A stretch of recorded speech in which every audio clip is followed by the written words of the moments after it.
If you love theme parks and also German events, you'll love Thorpe Park Oktoberfest, and today I'm going to be discussing my opinion all about it. Okay, so if we start off with the atmosphere as you walk over the bridge. If you didn't know, Thorpe Park does have a bridge over to the main island itself, and that's why their slogan is called "An Island Like No Other." So you do walk over this bridge. Over this bridge you had some bunting or flags, and also you did have the Oktoberfest soundtrack. And something to mention is they did have loads of soundtracks, and I'll move on to that a bit later, but that was really nice because they did have the main theme song all in the Oktoberfest sort of music. And then you walked down that bridge and then you arrived into the dome.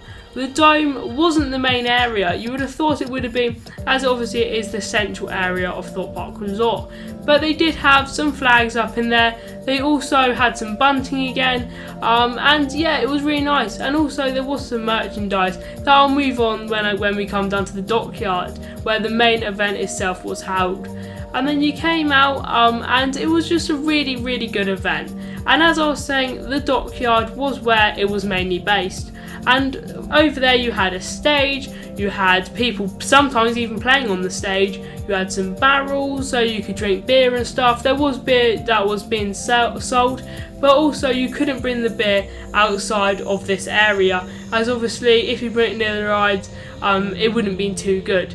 But then you basically have this merchandise. This merchandise was very nice. There was a pin badge, there was a mug, there was a plastic cup that was actually very nice. There was also a jumper as well, and I think there was a t-shirt as well near the end of the event. And also there was pretzels and stuff you could buy. And there was just all different like bratwurst, that was like a traditional Oktoberfest German style sausage. And yeah, it was just really good. And if we now move on to the rides, like stuff like Stealth, Detonator, both had this onboard audio, not onboard audio, but there was like a soundtrack that was playing like on Stealth. It said 3, 2, 1, go in German. I'm not going to pronounce it because it will probably be absolutely wrong. But yeah, also the Detonator said something as well, and there was a lot of yodeling around the park as well. And another ride to talk about, that was one of my favourite rides, was Umpa Rapids. If you know Rumba Rapids, that was basically a retheme to that, just for the Oktoberfest event. They basically stuck a sticker on the sign and added some more speakers and just made an Oktoberfest soundtrack. But it was much better than it sounds. I actually really liked it because they had the Oktoberfest music again on one of the rides. And also that sign was actually quite nice when they put that out.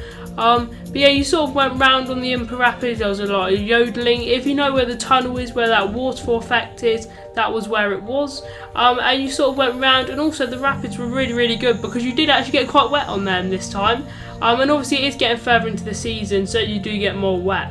Something to point out, it did shut but at dusk. So if you wanted to go on it for a night ride, you cannot do that on Rumba Rapids, as obviously some water rides don't allow you to do that.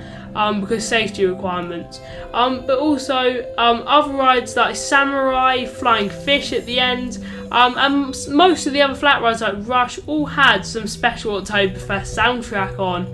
Unfortunately Saw didn't, but again some of the rides, it still kept the nice atmosphere around. Like Nemesis and Folly didn't really need it, because when you're at the top of that chain lift, if you don't know you're right next to the dockyard, you're pretty much over it, to be fair. So you can hear all the music anyway. And yeah, it was really good. But yeah, I'd say the merchandise was one of my favourite bits there, as obviously like Thorpe Park are really good at merchandise, and Merlin Parks in general. And I'd say Merlin Parks, Disney World, Disneyland Paris and stuff like that, like the Disney company, and also Cedar Point do have the best merchandise. It's the same up north with Alton Towers and Staffordshire. Their merchandise is really good as well. And there will be an Alton Towers Oktoberfest review. Unfortunately, I didn't go to Blackpool Pleasure Beach, so there will not be one for there, but the Alton Towers one will come on Sunday. So yeah, but basically Thorpe Park, as I said, they did have a lot of bunting around, and it was just an overall, the atmosphere was very nice there. Some of the rides were really good as well because you did get some sunset rides. As I said, the park did shut at 8 o'clock. So if you wanted to, you could pick a couple of rides to even get night rides on. Like every time I went, I chose Stealth or Swarm to get a night ride because I love getting them night rides on them rides. And also it's worth to point out, Tidal Wave was open at night most nights, and you do get an amazing view from the top. Unfortunately, I didn't do it when the Oktoberfest event was on, but I have done it before on the Love Island Lakes in 2018. That was one of their events. I don't think they carried on with that because they didn't do it this year, or last year actually. But yeah, it's a really, really good view from up there. So if you don't mind getting wet, yeah, go up there, it's a really nice view. But also, Stealth Front Row is amazing when the sun's just going down, just at the right time. And also, the queues were very, very short. If you went on Monday to Friday, the queues will be really, really quiet, especially Monday to Thursday. Pretty much everything was 5 minutes. If you're on Friday, you may have some 15-minute queues, and if you go on Saturday, you can expect about 60-minute queues. So it's still not too bad for Thorpe Park, and especially in August, it is a lot worse with queues. And I remember going with my friends to Thorpe Park, and the queues were really, really busy in August, because we basically got about 5 rides done. That were obviously the big 5, but we had to queue up like an hour and a half for Colossus, and I mean, now you would never have to do that. The problem about Colossus though is it does only run one train. Moving back onto the Oktoberfest event, there was also some more bunting around the area, there was some more soundtracks as well, and they did actually add some more audio over time. So, if you went right at the start of the event, on the first Monday, that was the first ever day, there wasn't much audio around. But by the end of the event, like on the last Sunday, there was audio pretty much everywhere at Thorpe Park. So as the event went on, it got better. Same as Fright Nights as well. Fright Night Fear Festival has actually started, so I'm a bit late uploading this, but I thought I might as well share my review on it. But yeah, Thorpe Park Fright Nights does that as well. If you go later in the season, it does get better, and that definitely happened with Oktoberfest.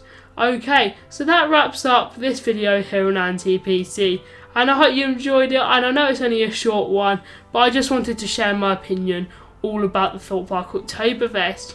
If you agree with my opinion on it, make sure to comment down below, or just make sure to comment down below if you experienced the event or anything else. So yeah, that's it for this video here on NTPC, and goodbye.